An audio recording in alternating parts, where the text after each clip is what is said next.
কচুর শাক খেতে ভালো লাগে, কিন্তু পানিতে ধুতে গেলে তখন। আর যাদের অ্যালার্জির সমস্যা আছে, ভাই রে ভাই, আর তো কোনো কথাই নাই। আসসালামু আলাইকুম বন্ধুরা, আজকে আমি আপনাদের সঙ্গে শেয়ার করতে এসেছি একটা সিম্পল টিপস, যেটা অনেকেরই সাহায্য হয়ে থাকতে পারে। কচুর শাক পানিতে যখন ধুতে যায় তখনই কিন্তু হাতে চুলকাতে শুরু করে দেয়।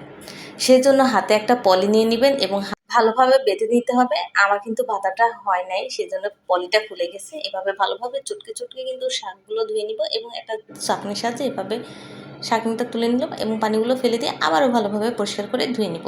এভাবে ধুলে আপনার কিন্তু শাকটাও ভালোভাবে পরিষ্কার করা হয়ে যাবে, আর কিন্তু হাতে কিন্তু পানিটা কিন্তু ঢুকবে না এবং হাতটা কিন্তু কচুর শাক ধোয়ার কারণে কিন্তু চুলকাবেও না। যদি ভিডিওটা ভালো লাগে অবশ্যই লাইক করবেন এবং কমেন্টে জানাবেন যে আমার টিপসটা আসলে কার্যকরী কিনা।